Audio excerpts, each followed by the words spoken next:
अस्सलाम वालेकुम dear students, उम्मीद है आप सब खैरियत से होंगे। स्टूडेंट्स, हमने 9th क्लास की पीटीबी की बुक से चैप्टर नंबर 1 जिसका नाम था मैट्रिसेस एंड डिटर्मिनेंट्स वो स्टार्ट किया हुआ है और उसकी एक्सरसाइज 1.1 हमने प्रीवियस लेक्चर में कंप्लीट कर ली हुई है। उसका लिंक मैं डिस्क्रिप्शन बॉक्स में डाल दूँगी।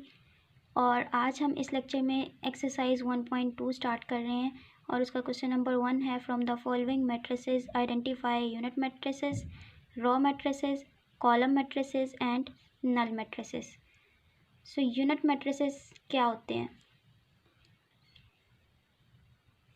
आपको क्वेश्चन में मैट्रिसेस गिवन है और आपने आइडेंटिफाई करना है कि either they are unit, row, column and null matrices.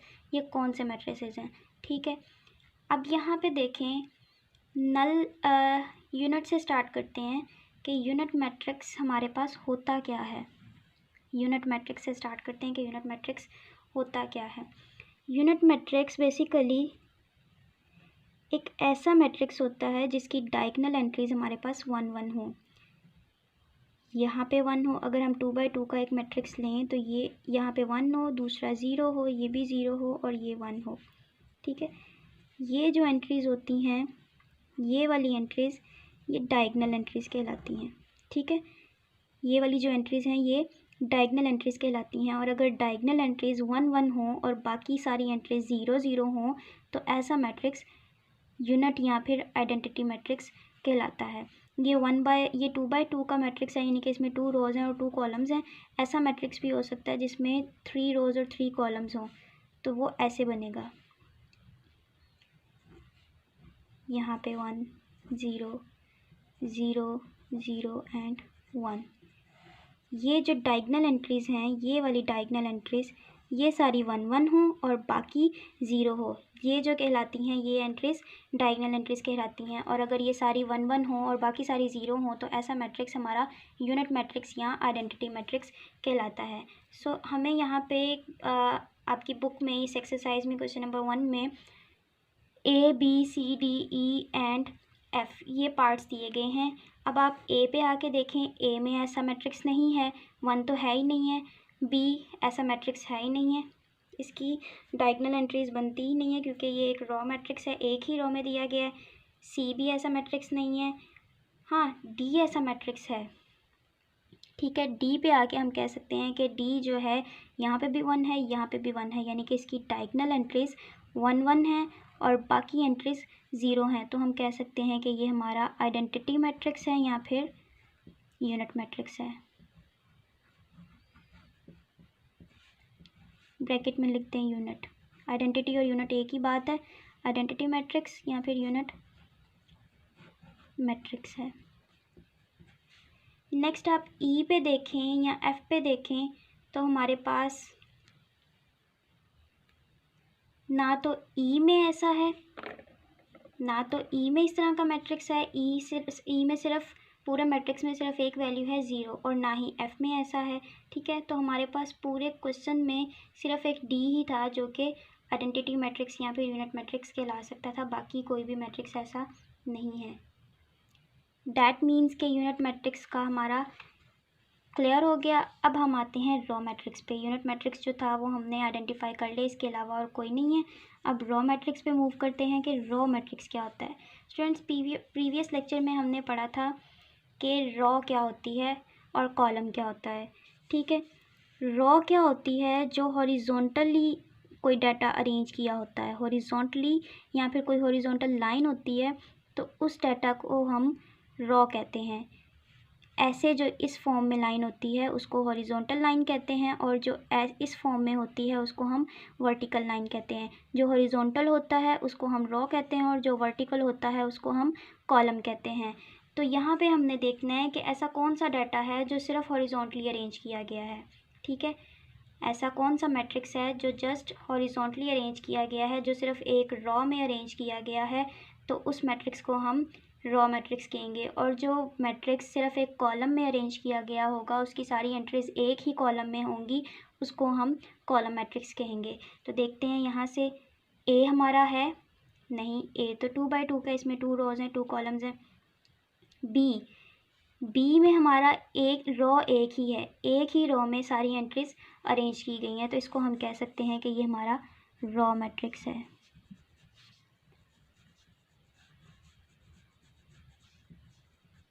B को हम रो मैट्रिक्स कह सकते हैं क्योंकि ये एक ही रो में सारी एंट्रीज अरेंज की गई हैं। नेक्स्ट सी पे आ जाएं तो सी में हमारे पास सारी एंट्रीज एक ही कॉलम में एडजस्ट की गई हैं। 406 एक ही कॉलम में है, इसके अलावा और कोई कॉलम नहीं है। तो जो वर्टिकली अरेंज किया जाता है डाटा उसको हम कहते हैं वर्टिकल जो होता है उसको हम कहते हैं कॉलम। तो ये है हमारा कॉलम मैट्रिक्स।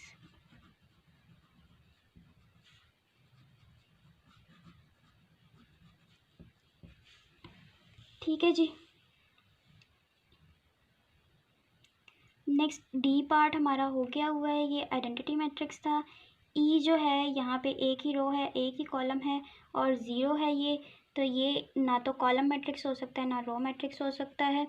अब आ जाएं एफ़ पे जो कि इस क्वेश्चन का लास्ट पार्ट है। 5, 6 एंड 7 ये एक ही कॉलम में दिया गया है, ये जस्ट एक ही कॉलम है, इसके अलावा और तो कोई कॉलम नहीं है। रोज 3 हैं, 5 एक अलग रो है, 6 एक अलग रो है, 7 एक अलग रो है, लेकिन कॉलम एक ही है, तो इसको हम कहेंगे ये इन्होंने वर्टिकली अरेंज किया गया है ये डाटा, तो हम कहेंगे कि ये कॉलम मैट्रिक्स है।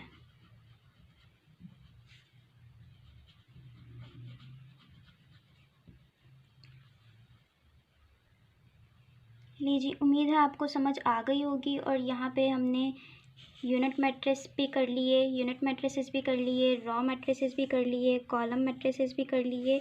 अब रह गया है जी नल मैट्रिक्स। नल मैट्रिक्स ऐसा होता है जिस मैट्रिक्स में सारी एंट्री ज़ीरो हों, वो हमारा नल मैट्रिक्स कहलाता है। तो ए पे आके अगर देखें तो ए में सारी एंट्री ज़ीरो ही है ना, तो हम कहेंगे कि ए हमारा नल मैट्रिक्स है।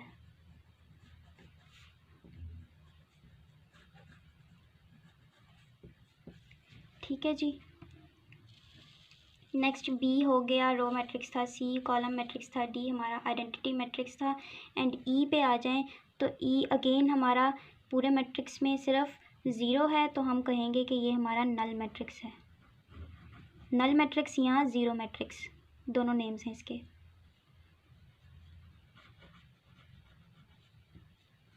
तो ये था क्वेश्चन नंबर 1। अब क्वेश्चन नंबर 2 की तरफ मूव करते हैं।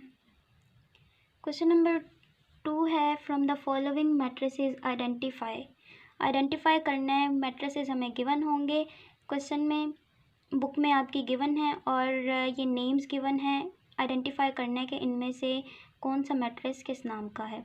ठीक है। स्केयर मैट्रिसेस ऐसे मैट्रिसेस होते हैं जिनकी नंबर ऑफ़ रॉज इक्वल होती हैं नंबर ऑफ़ कॉलम्स के, यानी कि अगर 2 रॉज हैं हमारे पास, 1 एंड 2 रॉज है ना, तो कॉलम्स भी हमारे पास 2 ही हों। ये देखें, 1 रो सेकेंड रो, 2 रोज हैं, 1 कॉलम सेकेंड कॉलम, 2 कॉलम्स हो गए। 2 कॉलम्स यानी कि 2 बाई 2 का, 2 बाई 2 का, 3 बाई 3 का, 3 बाई 3 का, 4 बाई 4 का, 5 बाई 5 का, 6 बाई 6 का, कि यानी कि नंबर ऑफ़ रॉज इक्वल होनी चाहिए नंबर ऑफ़ कॉलम्स के, तो हम कह सकते हैं कि वो मैट्रिक्स हमारा स्केयर मैट्रिक्स है। रेक्टेंगुलर मैट्रिक्स क्या होता है? आपने रेक्टेंगल देखा है, अक्सर आप रेक्टेंगल बनाते हैं जिसकी एक साइड दूसरी साइड के इक्वल होती है। ठीक है, इसको थोड़ा लंबा कर लेते हैं। एक साइड दूसरी साइड के इक्वल होती है और दूसरी side third side fourth side के इक्वल होती है। ये वाली दोनों साइड्स इन दोनों साइड्स के इक्वल नहीं है। ये आमने सामने वाली दोनों साइड एक दूसरे के इक्वल हैं और ये कॉरस्पॉन्डिंग साइड्स जो हैं ये एक दूसरे के इक्वल हैं। ठीक है, ऐसी जो शेप होती है हमारा रेक्टेंगुलर कहलाता है, जिसकी चारों साइड्स एक दूसरे के इक्वल नहीं होती। 2 साइड्स इक्वल होती हैं और दूसरी 2 साइड्स इक्वल होती हैं। ठीक है, इस तरह की जो शेप होती है वो रेक्टेंगुलर कहलाती है। तो यहाँ से आपको आइडिया होना चाहिए कि ऐसा मैट्रिक्स जिसकी नंबर ऑफ़ रॉज इक्वल ना हो नंबर ऑफ़ कॉलम्स के। For example number of rows है मेरे पास 3 और नंबर ऑफ़ कॉलम्स है मेरे पास 2, तो ये मेरे पास क्या बनेगा, 1 2 3 रोज़ हैं ये एक कॉलम और ये सेकंड कॉलम, तो ये मेरे पास क्या बन गया, 3/2 का मैट्रिक्स। ऐसा मैट्रिक्स जिसकी नंबर ऑफ़ रॉज इक्वल ना हो नंबर ऑफ़ कॉलम्स के, तो वो हमारा रेक्टेंगुलर मैट्रिक्स कहलाता है। ठीक है, रॉ मैट्रिक्स आपको समझा दिया हुआ है फर्स्ट क्वेश्चन में, column matrix, identity and null matrix भी आपने फर्स्ट क्वेश्चन में कर लिया है। ठीक है जी, अब आ जाएं क्वेश्चन पे। क्वेश्चन आपको मैट्रिसेस दिए हुए हैं और आपने इनमें से आइडेंटिफाई करना है कि ये कॉलम मैट्रिक्स है, नल मैट्रिक्स है, स्केयर मैट्रिक्स है, रेक्टेंगुलर मैट्रिक्स है, या फिर कौन सा है। ठीक है, तो आइए देखते हैं। यहाँ पे हमारे पास -8 2 7 ये है हमारे पास रॉ 1, 12 0 4 ये है रॉ 2, 7 4 सॉरी -8 12 ये है हमारे पास कॉलम 1, 2 0 ये है कॉलम 2, 7 4 ये है कॉलम 3। तो ये हमारे पास कौन सा मैट्रिक्स है, 2/3 का मैट्रिक्स। 2 कॉलम्स हैं और 2 रॉज हैं और 3 कॉलम्स हैं, तो ऐसे मैट्रिक्स को हम क्या कहते हैं, रेक्टेंगुलर मैट्रिक्स। जिसकी नंबर ऑफ़ रॉज इक्वल ना हो नंबर ऑफ़ कॉलम्स के, ऐसे मैट्रिक्स को हम कहते हैं रेक्टेंगुलर मैट्रिक्स।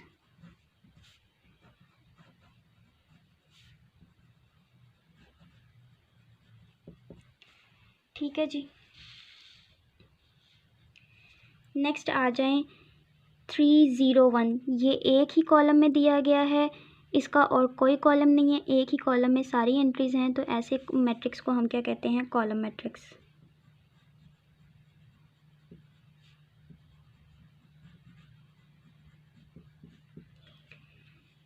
नेक्स्ट आ जाएं पार्ट 3 पे। यहाँ पे 6 -4 ये रॉ 1 है, 3 -2 ये रॉ 2 है, 6 एंड 3 ये कॉलम 1 है, -4 -2 ये कॉलम 2 है। यानी कि ये हमारे पास मैट्रिक्स है 2/2 का। 2 ही रोज़ हैं और 2 ही कॉलम्स हैं। ये हमारे पास 2/2 का मैट्रिक्स है, और ऐसा मैट्रिक्स जिसकी नंबर ऑफ़ रोज़ इक्वल हो नंबर ऑफ़ कॉलम्स के, वो हमारे पास स्क्वायर मैट्रिक्स कहलाता है।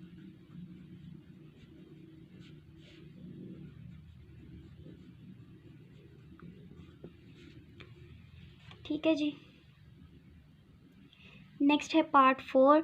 पार्ट 4 में देखा जाए तो हमारे पास ये स्क्वायर मैट्रिक्स तो है ही, क्योंकि इसकी नंबर ऑफ़ रोज़ इक्वल है नंबर ऑफ़ कॉलम्स के। 2 ही रोज़ हैं और 2 ही कॉलम्स हैं, 1 एंड 0 ये रो 1 है, 0 एंड 1 ये रो 2 है। ये हमारे पास रो 1 है, ये रो 2 है, ये कॉलम 1 है, ये कॉलम 2 है।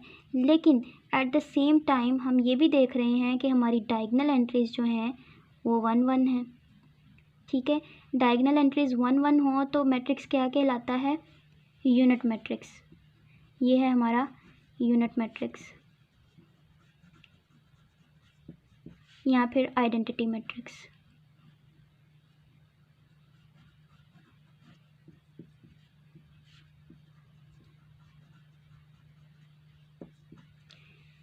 नेक्स्ट पार्ट 5 पे आ जाएं। 1 एंड 2 ये है हमारा रो 1, 3 एंड 4 ये है रो 2, 5 एंड 6 ये है रो 3, 1 3 5 ये है कॉलम 1, 2 4 6 ये है कॉलम 2, कॉलम 2। ठीक है, ये हमारे पास मैट्रिक्स कौन सा बन गया, किस ऑर्डर का बन गया, रॉज कितनी है 3 बाय कॉलम्स कितने हैं 2, 3/2 का। ऐसा मैट्रिक्स जिसकी नंबर ऑफ़ रॉज इक्वल ना हो नंबर ऑफ़ कॉलम्स के, नंबर ऑफ़ रॉज इक्वल ना हो नंबर ऑफ़ कॉलम्स के, तो ऐसा मैट्रिक्स कहलाता है रेक्टेंगुलर मैट्रिक्स।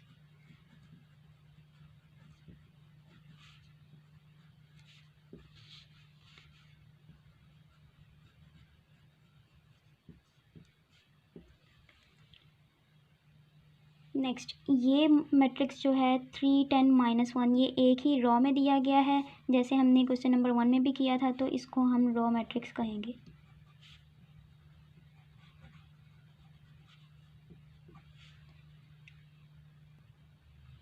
नेक्स्ट आ जाएं पार्ट 7 पे।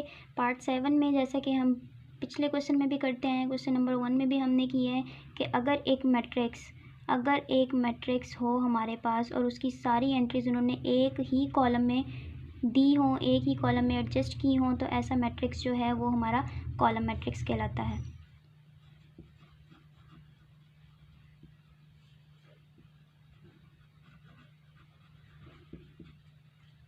नेक्स्ट पार्ट 8 पे आ जाएं। 1 2 एंड 3 ये है हमारे पास रो 1, -1 2 0 ये है रो 2, 0 0 1 ये है रो 3, 1 -1 0 ये कॉलम 1 है, 2 2 0 ये कॉलम 2 है, 3 0 1 ये कॉलम 3 है। क्या ऑर्डर बनेगा? हमारे पास 3 रोज़ हैं बाय कॉलम्स कितने हैं? 3 ही कॉलम्स हैं। तो ऐसा कॉलम जिसकी रोज़ नंबर ऑफ़ रोज़ इक्वल हो नंबर ऑफ़ कॉलम्स के, ऐसा कॉलम हमारा कहलाता है मैट्रिक्स कहलाता है स्क्वायर मैट्रिक्स।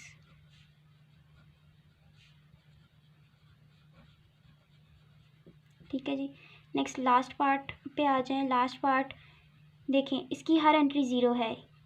फर्स्ट कॉलम में भी 0 0 0 है और सेकंड कॉलम में भी 0 0 0 है। ऐसा मैट्रिक्स जिसकी हर एंट्री ज़ीरो हो, पूरा मैट्रिक्स ज़ीरो का हो, उसको हम कहते हैं नल मैट्रिक्स।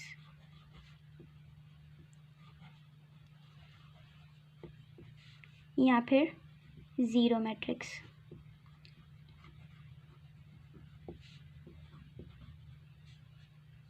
ठीक है जी, ये था हमारा लास्ट पार्ट। अब क्वेश्चन नंबर 3 की तरफ जाते हैं। क्वेश्चन नंबर 3 की स्टेटमेंट है, from the following matrices identify diagonal, scalar and unit या फिर आइडेंटिटी मैट्रिक्स। ठीक है, यूनिट या आइडेंटिटी मैट्रिक्स का तो आपको आइडिया हो गया होगा क्योंकि हमने क्वेश्चन नंबर 1 और 2 में वो बार बार किया है। बाकी रह गया diagonal and scalar. Diagonal entries का मैंने आपको बता दिया है कि डायगोनल एंट्रीज़ कौन सी होती हैं किसी भी मैट्रिक्स में। For example A B C and D का मैट्रिक्स ले लें तो ये वाली जो एंट्रीज़ होती हैं, ये वाली एंट्रीज़ कहलाती हैं डायगोनल एंट्रीज़। और डायगोनल मैट्रिक्स क्या होता है? डायगोनल मैट्रिक्स ऐसा मैट्रिक्स होता है जिसकी डायगोनल एंट्रीज़, ये जो डायगोनल एंट्रीज़ होती हैं ये वाली, एटलीस्ट एक एंट्री जो है वो नॉन ज़ीरो हो, बाकी सारी ज़ीरो हों और ये नॉन ज़ीरो हो। ठीक है, एटलीस्ट एक, ज़रूरी नहीं है कि दोनों ही नॉन ज़ीरो हों, एटलीस्ट एक एंट्री नॉन ज़ीरो हो। और ये भी ज़रूरी नहीं है कि यहाँ पे 1 ही हो, नॉन ज़ीरो होनी चाहिए। यहाँ पे 1 2 3 4 कोई भी नंबर हो सकता है। एटलीस्ट एक एंट्री जिसकी नॉन ज़ीरो हो, बाकी बेशक सारी की सारी ज़ीरो हों, तो ऐसा मैट्रिक्स डायगोनल मैट्रिक्स कहलाता है। ठीक है जी। नेक्स्ट आप आ जाएँ स्केलर मैट्रिक्स पे। आइडेंटिटी मैट्रिक्स क्या था हमारे पास? जिसकी डायगोनल एंट्रीज़ 1 1 हो। ठीक है, यहाँ पे भी 1 हो, यहाँ पे भी 1 हो। अगर ये 3/3 का है तो सारी एंट्रीज़, तीनों की तीनों एंट्रीज़ 1 1 हो। स्केलर मैट्रिक्स ऐसा मैट्रिक्स होता है जिसकी डायगोनल एंट्रीज़ 1 1 के अलावा जो भी हों सेम हो। जैसा कि आइडेंटिटी मैट्रिक्स में हमारे पास सारी एंट्रीज़ 1 1 थी, यहाँ पे स्केलर मैट्रिक्स में हमारी डायगोनल एंट्रीज़ बेशक यहाँ पे 2 है, बाकी एंट्रीज ज़ीरो हों और जो डायगोनल एंट्रीज़ हैं वो सेम हो। अगर 2 है तो दोनों ही 2 2 की हों, अगर 3 है तो दोनों ही 3 3 की हों। अगर यहाँ पे 3 लिखा हो तो यहाँ पे भी 3 हो और यहाँ पे भी 3 हो, तो ऐसा मैट्रिक्स हमारा कहलाता है स्केलर मैट्रिक्स। डायगोनल मैट्रिक्स आपको समझ आ गया है कि जो डायगोनल एंट्रीज़ होती हैं वो उनमें से एटलीस्ट एक वैल्यू जो है वो नॉन ज़ीरो होनी चाहिए, दूसरी बेशक ज़ीरो हो, बाकी सारी बेशक ज़ीरो हों, एक वैल्यू, एक एंट्री नॉन ज़ीरो होनी चाहिए। तो आइए देखते हैं कि हमारे पास पार्ट ए और बी में से कौन सी, ये मैट्रिक्स कौन सा है। देखें जी, इसकी डायगोनल एंट्रीज़ देखें, इसकी डायगोनल एंट्रीज़ 4 है, ये भी 4 है, ये भी 4 है, सेम एंट्रीज़ हैं, तो ये क्या कहलाएगा? Scalar matrix.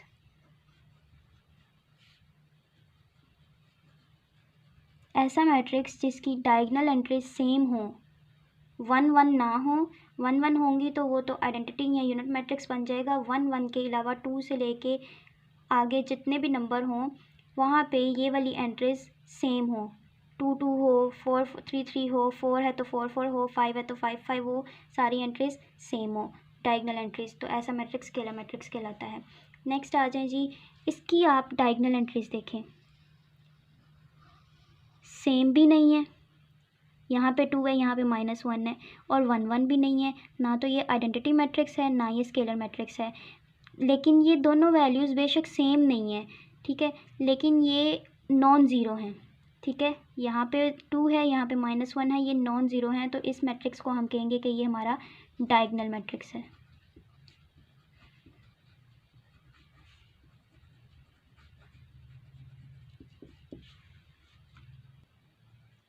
Next C part पे आ जाएं, इसकी डायगोनल एंट्रीज़ देखें।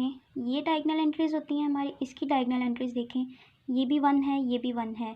डायगोनल एंट्रीज़ अगर 1 1 1 हो तो ये कहलाता है, ऐसा मैट्रिक्स हमारा कहलाता है यूनिट या फिर आइडेंटिटी मैट्रिक्स।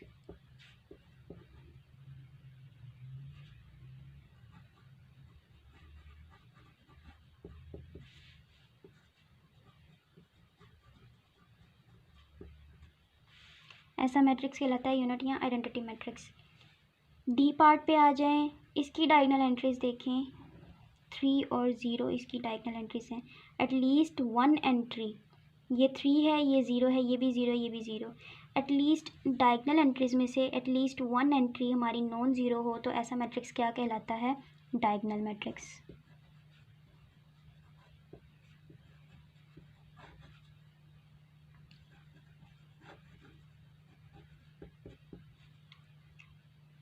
यहाँ पे आ जाएं, 5 - 3 है, सॉल्व करके देख लेते हैं। 5 - 3 करें तो क्या आता है? 2। यहाँ पे 0 ही रहेगा, यहाँ पे 0 ही रहेगा। 1 + 1 करें तो क्या आता है? 2, ठीक है। ये भी 2, ये भी 2, ये है हमारे पास डायगोनल एंट्रीज़, ठीक है। ये भी 2 है और ये भी 2 है। अगर डायगोनल एंट्रीज सेम हो, 1 के अलावा 2 से लेके आगे जितने भी नंबर्स हैं सेम हो तो ऐसा मैट्रिक्स हमारा क्या कहलाता है? Scalar matrix.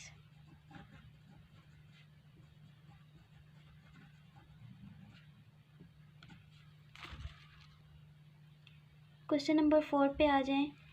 Find negative of matrices A, B, C, D and E। Matrices हमें गिवन है और इनका हमने नेगेटिव फाइंड करना है। नेगेटिव का मतलब है कि नेगेटिव का साइन मल्टीप्लाई होगा मैट्रिक्स की हर एंट्री के साइंस के साथ, तो ज़ाहिर साइन चेंज हो जाएगा, ठीक है। ए है हमारे पास, कॉलम मैट्रिक्स है 1 0 -1 का, तो नेगेटिव ऑफ ए क्या होगा? इसकी सारी एंट्रीज़ के साइन चेंज हो जाएंगे, जो साइन लिखे हुए हैं वो चेंज हो जाएंगे। 1 अगर पॉजिटिव का है तो ये -1 हो जाएगा। 0 माइनस का हो इसको कोई फ़र्क नहीं पड़ता। 1 नेगेटिव का है तो ये पॉजिटिव हो जाएगा, ठीक है। ये हमारा रिक्वायर्ड आंसर है। नेक्स्ट बी पे आ जाएं। बी में हमारे पास है 2/2 का मैट्रिक्स है गिवन और इसका हमने नेगेटिव फाइंड करना है। अगर बी का हम नेगेटिव फाइंड करें तो इसकी हर एंट्री का साइन चेंज हो जाएगा। 3 अगर पॉजिटिव है तो नेगेटिव हो जाएगा, 1 अगर नेगेटिव है तो पॉजिटिव हो जाएगा, 2 अगर पॉजिटिव है तो नेगेटिव हो जाएगा, 1 अगर पॉजिटिव है तो नेगेटिव हो जाएगा। नेगेटिव ऑफ मैट्रिसेस यानी कि किसी मैट्रिक्स का नेगेटिव अगर फाइंड करना हो तो मैट्रिक्स के साथ नेगेटिव का साइन लगेगा और उस मैट्रिक्स की सारी एंट्रीज के जो साइंस होंगे वो चेंज हो जाएंगे। अगर कोई प्लस का है तो वो माइनस में हो जाएगा, अगर कोई माइनस का है तो प्लस में हो जाएगा। नेक्स्ट सी पे आ जाएं। सी पार्ट में आपके पास सी का 2/2 का मैट्रिक्स दिया गया है और सी का अगर हम नेगेटिव फाइंड करना चाहें तो इसकी सारी एंट्रीज़ का क्या होगा? साइन चेंज हो जाएगा। 2 पॉजिटिव का है, नेगेटिव का हो जाएगा। 6 पॉजिटिव का है, नेगेटिव का हो जाएगा। 3 पॉजिटिव का है, नेगेटिव का हो जाएगा। 2 पॉजिटिव है, नेगेटिव हो जाएगा। और ये हमारा आंसर है। डी पार्ट पे आ जाएं। -3 2 फर्स्ट रो में है, -4 5 सेकेंड रो में है। तो अगर हम डी का नेगेटिव फाइंड करना चाहें तो क्या करेंगे? मैट्रिक्स की सारी एंट्रीज़ की वैल्यूज़ मैट्रिक्स की सारी एंट्रीज़ के साइंस चेंज हो जाएंगे। अगर 3 माइनस का है तो प्लस का हो जाएगा, प्लस लगाने की ज़रूरत नहीं है। 2 प्लस का है, पॉजिटिव है तो नेगेटिव का हो जाएगा।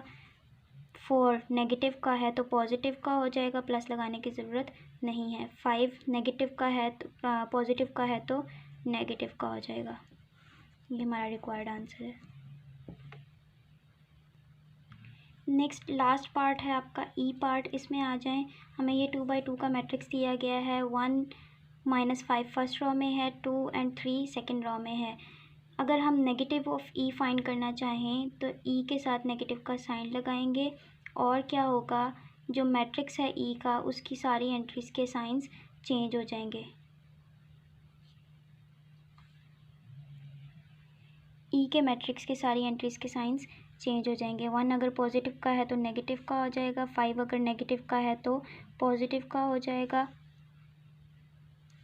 2 अगर पॉजिटिव का है तो नेगेटिव का हो जाएगा, 3 पॉजिटिव का है तो नेगेटिव का हो जाएगा। और ये हमारा रिक्वायर्ड आंसर है। इसी के साथ क्वेश्चन नंबर 4 हमारा कंप्लीट हो गया है और हम क्वेश्चन नंबर 5 पे मूव करते हैं, जो कि आपका मोस्ट इम्पॉर्टेंट क्वेश्चन है इस एक्सरसाइज का। क्वेश्चन नंबर 5 में स्टूडेंट्स हमने मैट्रिसेस हमें गिवन होंगे और हमने उनका ट्रांसपोज फाइंड करना है। ट्रांसपोज फाइंड करने से पहले, इस क्वेश्चन को सॉल्व करने से पहले आपको ये पता होना चाहिए कि ट्रांसपोज होता क्या है। ट्रांसपोज बेसिकली रोज़ को कॉलम में चेंज करना और कॉलम्स को रोज़ में चेंज करने का काम है। फॉर एग्ज़ाम्पल ए का मैट्रिक्स है मेरे पास, अगर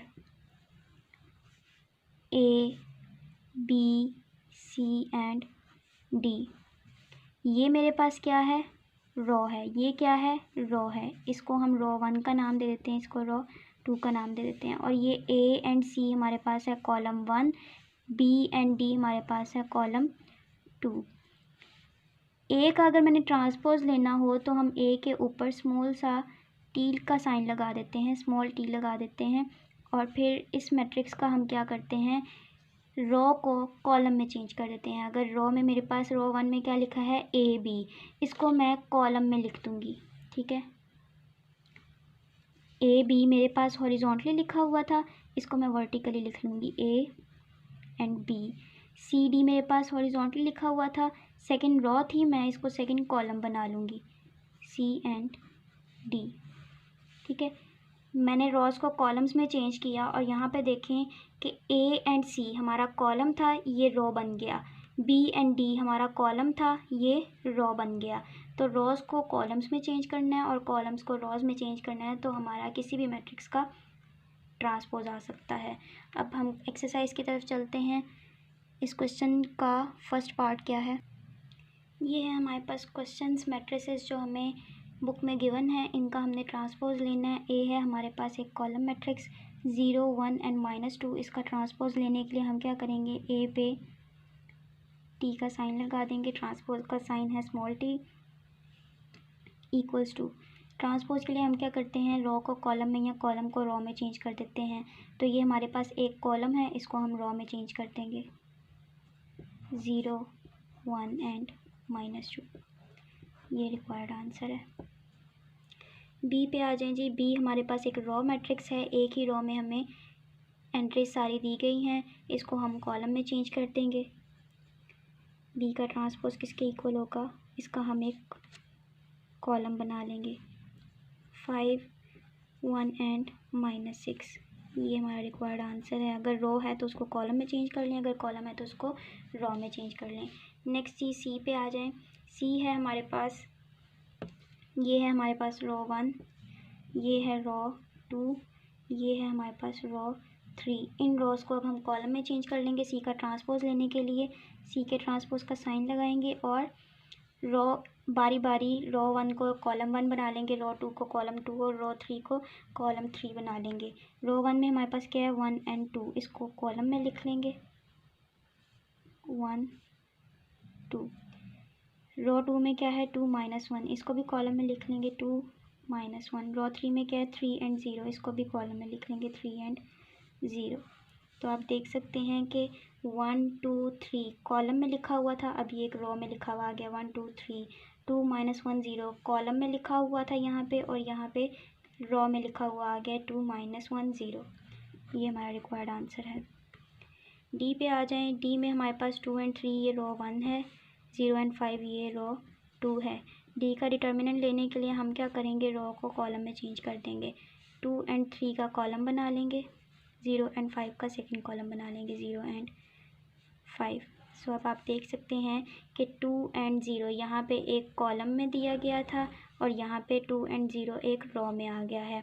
3 एंड 5 सेकंड कॉलम था, लेकिन 3 एंड 5 यहाँ पे आफ्टर ट्रांसपोज रो बन गया है। ठीक है, तो ये हमारा रिक्वायर्ड आंसर है। हमने ट्रांसपोज में यही करना होता है कि कॉलम्स को रोज़ में और रोज़ को कॉलम्स में चेंज कर देना होता है। नेक्स्ट आ जाए जी ई पार्ट पे। ई पार्ट में हमें दिया गया है 2 और 3, ये हमारे पास रो 1 है, -4 और 5 ये रो 2 है।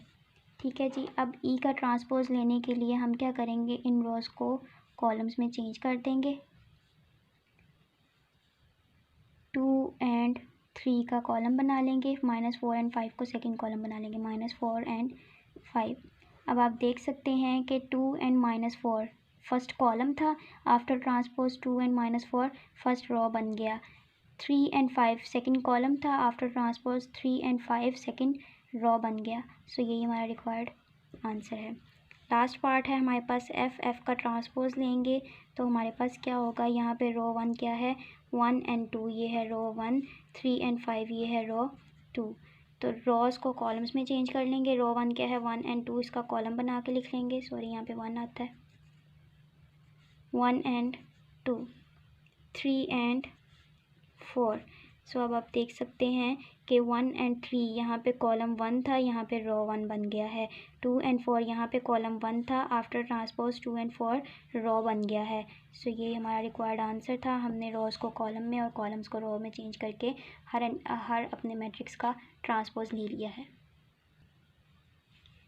लास्ट इस एक्सरसाइज का क्वेश्चन नंबर है 6 और ये मोस्ट इम्पॉर्टेंट क्वेश्चन है। क्वेश्चन नंबर 5 और 6 ये आपके इस एक्सरसाइज के मोस्ट इम्पॉर्टेंट क्वेश्चन हैं। बाकी तो MCQs टाइप आते हैं, मैंने डिटेल से इसलिए समझाए हैं ताकि आपको समझने में आसानी हो और आपको डेफिनेशंस भी अच्छे से याद हो जाएं।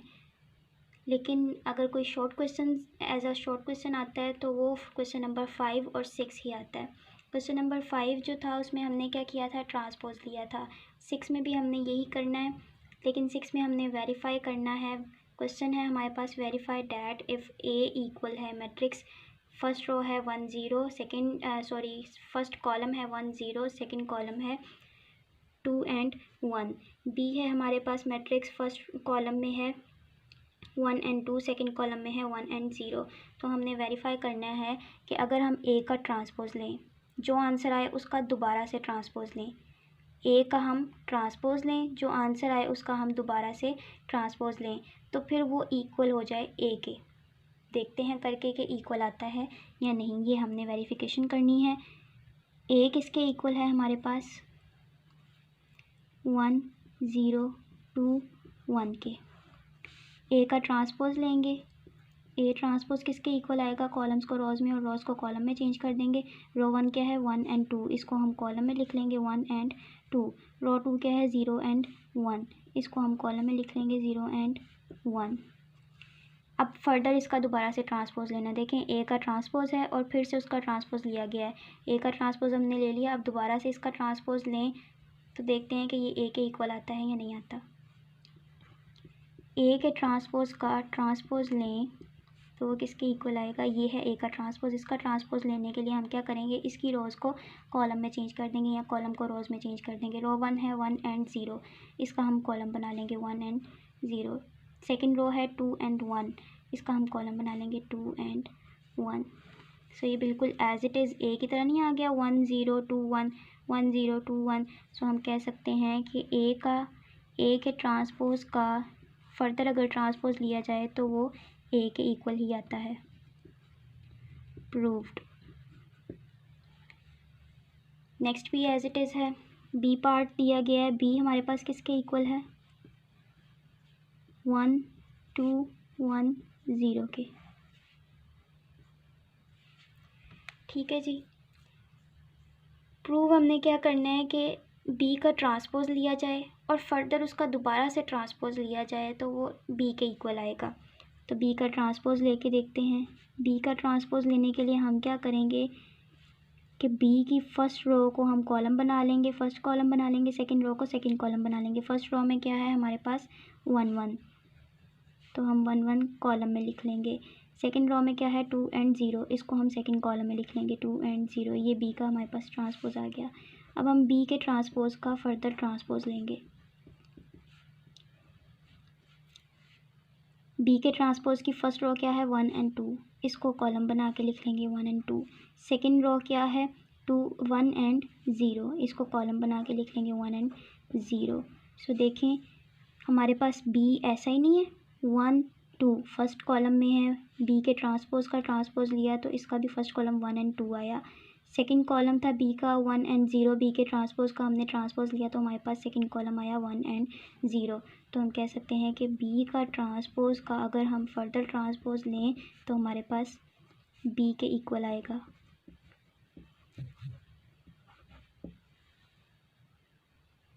प्रूव्ड।